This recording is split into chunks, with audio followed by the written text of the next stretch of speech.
코앞으로 다가온 6월 임시국회 개원, 19대 국회 1년, 박근혜 정부 출범 100일. 그동안의 성과와 앞으로의 과제는? 1년 2개월의 파란만장한 대변인 생활을 마치고 국회의원으로 돌아온 이상일. 그가 말하는 정치권의 핫 이슈. 예, 19대 국회가 오는 30일에 임기 개시 1년을 맞이합니다. 네. 헌정사상 최초죠. 국회의원 300명 시대를 연 이번 국회의 실적 과연 어땠을까요? 물론 아직까지 평가하기는 이릅니다만 18대 국회보다는 19대 국회가 그래도 좀 낫다는 것이 저 개인적인 판단입니다. 네. 그리고 새 정부 출범도 또 100일, 이거 얼마 남지 않았거든요. 그동안의 정치권의 공각화, 어떤 것이 있는지 알아보죠. 네, 얼마 전 1년 2개월간요, 이 파란만장한 대변인의 삶을 마치고 국회의원으로 돌아오는 분입니다. 새누리당 이상일 의원과 함께 얘기 나눠봅니다. 어서 오십시오. 네, 안녕하십니까. 네. 네, 어느 자리에 들어갈 때는 이제 환영하는 박수 받기 쉽지만 떠날 때 참 박수 받으면서 떠나기가 쉽지가 않은데 우리 이상일 전 대변인, 이 의원님께서는 정말 많은 박수를 받고 떠나신 것 같아요. 1년 2개월 동안의 그 대변인 생활 어떠셨나요? 네, 뭐 박수 받았다니까 뭐 부끄러운데요. 이제 지난해 3월 네. 그 총선을 앞두고 대변인으로 활동을 시작을 했습니다. 그래서 대통령 후보 경선, 당내 경선이죠. 그다음에 이제 지난해 12월 대선. 네. 그리고 올해 4.24 이제 재보궐선. 그렇죠.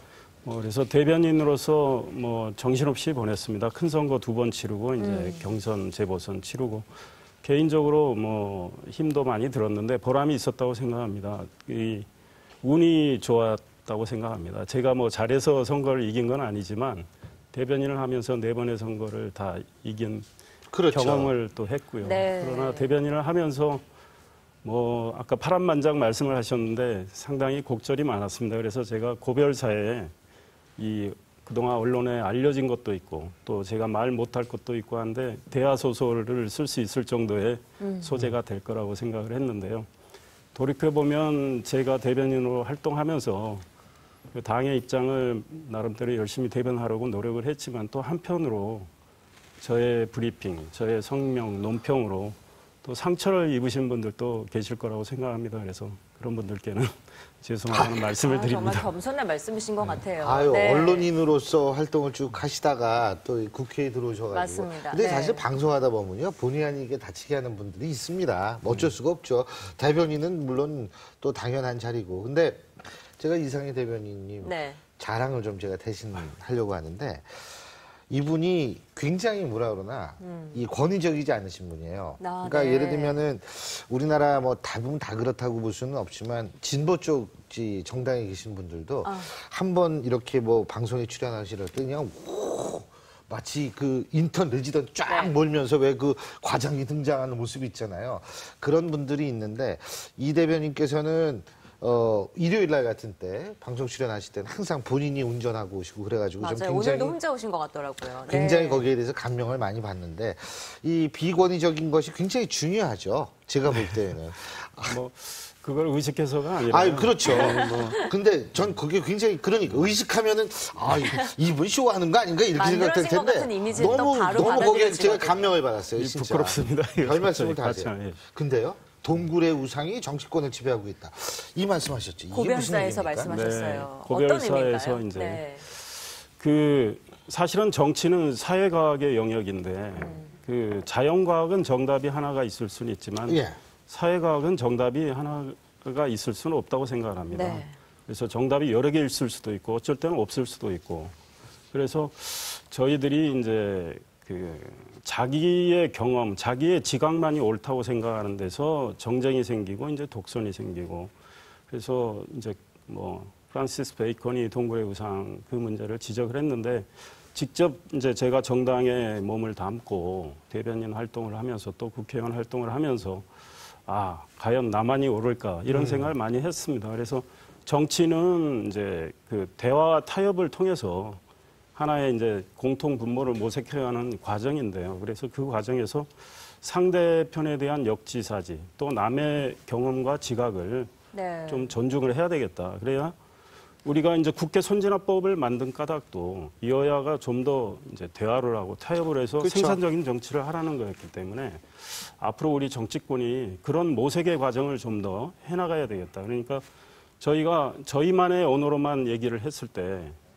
이번 지난 대선 때 48% 네. 그분들의 생각을 저희들이 잘 헤아리지 못하는 측면도 있거든요. 그래서 그러면 대통합도 어렵고 생산적인 정치도 어렵고 그래서 그런 맥락에서 우리가 남도 좀 배려하면서 남의 이야기도 들어가면서 정치를 하는 게 좋겠다 이런 뜻에서 얘기를 했습니다. 역지사지 중요하죠. 그러니까요. 또 그리고 이 의원님은 겉으로 볼 때는 굉장히 유해 보이시고 하지만 또 소신 있는 발언을 하는 분으로 또 잘 알려져 있는 것 같아요. 뭐 지난해가 아니라 얼마 전이었죠. 이 성적들 로비 스캔들 퍼졌을 때도 허술한 인사 검증 시스템이 참 문제다 이렇게 또 바로 지적을 하셨고 또 당 지도부가 무기력하게 청와대 눈치만 보는 거 안 된다. 평의원이지만 그렇게 자신은 소신 있게 발언을 할 것이다. 강조를 하셨거든요. 네, 변함없으시죠? 네. 네, 그렇습니다. 지난번 이제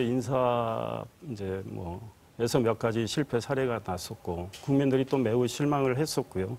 그 과정에서 저희 새누리당 입장에서 또 참 답답하게 생각을 했었습니다. 그런데 이제 국민들도 그렇고 언론도 새누리당이 좀 무기력하게 청와대 눈치만 보는 거 아니냐 이런 지적도 나오던 차였고 역시 저는 국민의 눈높이가 중요하다고 생각합니다. 그래서 그런 맥락에서 저희들이 그 답답해하던 걸 제가 대변인으로서 이제 논평도 하고 했던 건데요.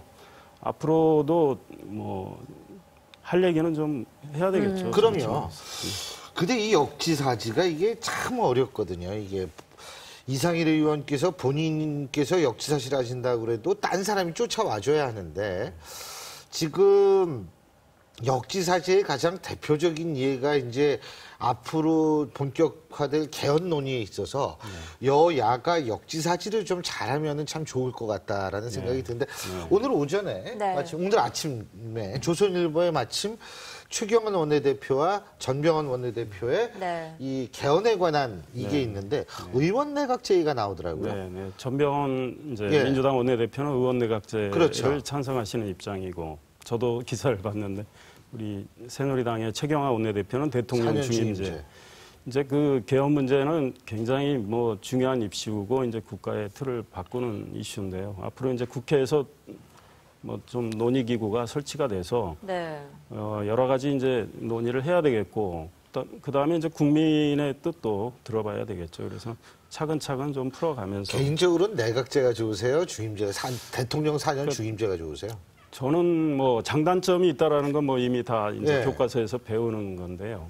그 개인적으로는 저도 대통령 중임제가 좀 낫지 않을까. 다만 이제 우리나라 헌법에 지금도 의원 내각제적 요소가 가미가 돼 있기 때문에 그 의원 내각제적 요소를 좀 잘 활용하면 어떨까 이런 생각을 합니다. 그래서 권력 분점의 문제랄까 이런 문제. 대통령 중심제에서는 지나친 권력 집중의 폐해 이런 거를 좀 완화해가는 그런 걸 좀 절충을 했으면 어떨까 이런 생각을 해봅니다. 네. 대변인으로 활동하시면서 정말 대변인 하기 쉽지 않으셨을 것 같아요. 조심해야 될 것도 참 많고 특히 어떤 부분에 가장 많이 신경을 쓰시면서 활동을 하셨을까요? 대변인 할 때 제일 이제 곤란했던 거는 저희 입장에서 곤란한 사건이 터졌을 때 이거를 어떻게 당의 입장을 대변을 해야 되느냐. 일단은 제일 중요한 건 상황 파악을 제대로 해야 되겠죠. 그렇죠. 그걸 제대로 파악을 해서 이제 저희 입장은 어차피 정당엔 당파성이 있는데 그럼에도 불구하고 국민의 눈높이를 또 생각을 안 할 수가 없고 이제 이래서 사실 지난해 12월 대선을 얼마 이제 앞두지 않은 상태에서 국정원 여직원 김모 씨 사건이 터졌을 때 저는 좀 당황을 했습니다. 이 사건의 실체를 전혀 모르는 상황이었기 때문에 그래서 저희 당 지도부도 마찬가지였고요. 그래서 정말 어떤 일이 있었는지 저희는 모르고 민주당이 문제 제기를 했는데 민주당은 그러면 상당히 구체적인 정보를 갖고 있을까 이런 문제가 있었고 다만 이제 민주당에서 많은 분들이 그 김모 씨 집에 이제 몰려가서 집도 한번 뒤졌지 않습니까? 그리고 그 과정에서 또 여러 가지 이야기들이 나왔죠. 차량을 고의로 그렇죠. 들이받고 이제 집 주소도 파악하고 그래서 저희는 일단 인권의 문제로 접근을 했었죠. 왜냐하면 사건의 실체는 모르는 상황에서. 그러니까 그 사건은 지금도 검찰이 수사 중이고 앞으로 진실이 이제 반드시 드러나야 되겠죠. 그리고 국회에서는 국정